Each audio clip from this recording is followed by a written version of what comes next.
Okay, hi everyone. After 2 workshops and exciting design scenarios, I'm presenting you now with something very, very pedestrian. Those of you who work in speech and voice interfaces know what it is. It is a corpus. Now, what am I doing selling a corpus of speech to an audience of HCI guys? Well, I hope that you can use it to make voice interfaces more inclusive. Why should we bother with inclusive voice interfaces? Well, the reasons for it is that they allow hands-free interaction, except when you're holding a microphone, of course, that they don't require visual attention or good eyesight, as those of you who've been playing Candy Crush while listening to talks can verify, and also, very importantly, they do not require literacy. So this means that you can actually include people who have poor vision, poor eyesight, poor literacy, and maybe also poor mobility in the hands. Now, why am I trying to sell you guys a corpus resource when all the corpus is basically a collection of speech and text? Well, the nice thing about corpora is that they allow us to study what people actually say and how people actually use language. And it also allows us to collect data from a variety of users, variety of usages, and also to look at so-called extreme users. And I'm borrowing this term from Alan Newell and the Dundee crowd, who said that what's really important is to look at users who are on the very edges of what who you expect your system to be interacting with. So, what is our corpus about? Our corpus is about interacting with something called an intelligent cognitive assistant. And here we're getting more interesting, we're getting more in the workshop-y, fiction-y way. So an intelligent cognitive assistant is supposed to be there to help you.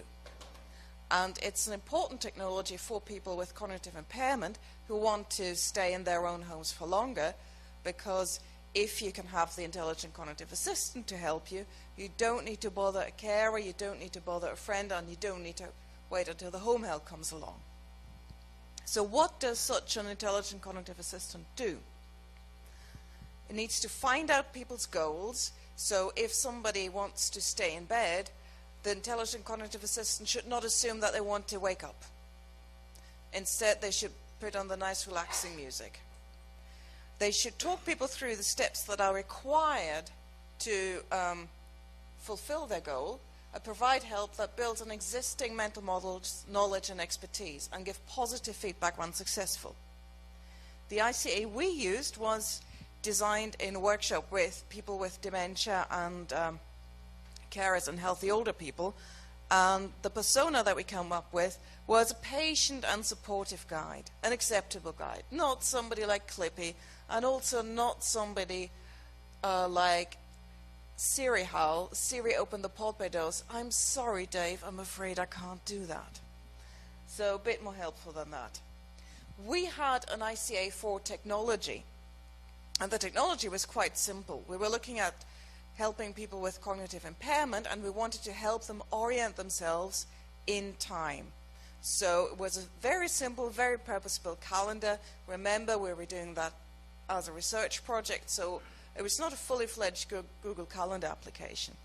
We had 2 main design variants. System initiative, where the ICE said, look, I think you might need some help there, versus user request, where the user said, excuse me, could you please help us?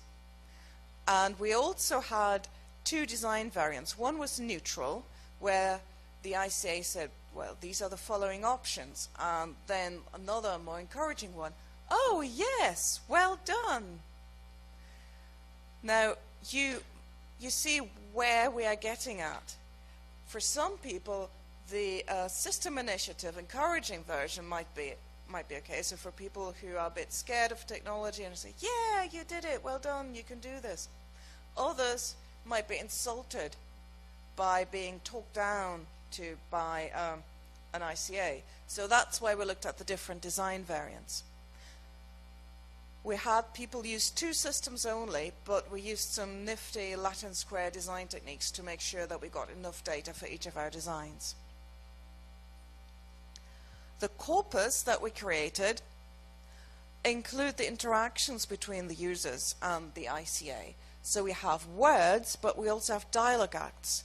And the dialogue acts tell you what those words did, whether it was a request, whether it was information. It's really easy to add your own layers of annotation because it's all in XML format, and we have anonymized demographic and cognitive test data. Unfortunately, although we did do user interviews, we couldn't really share these because of ethical approval. The corpus has data from 56 participants aged 50 plus, 46 healthy, 10 with cognitive impairment. Why only 10? Well, we stupidly went through the National Health Service, and that made our task a lot more difficult than it would otherwise have been. Demographics, they were roughly matched for age. The mean age of both groups was 66, but there were significantly more males in the group with cognitive impairment. And funnily enough, they were also matched for attitudes to computers, so we really only got people from both groups who were kind of keen on trying the technology out. Assessments include attitude to technology, dementia severity, and a battery of cognitive function tests that tell you that the cognitive psychologist was involved in the design of this study. And let me close with a sincere plea to please use this resource, because it shows you what older people actually say to voice user interfaces, including the infamous "shut up." This resource can serve as a common ground for more shareable information, so were they polite, were they impolite, and also if you build new, more realistic resources, please share as we are doing with under the Creative Commons license. Any questions?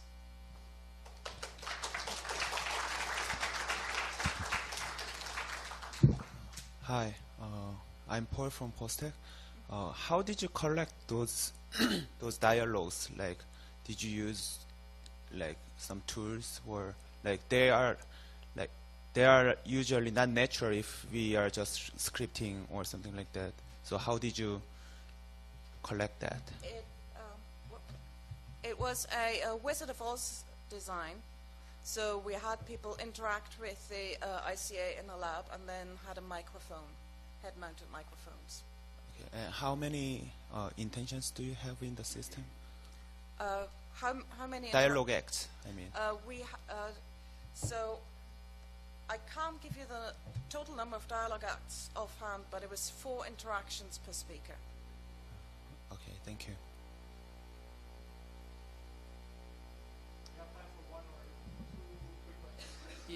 Really quick question.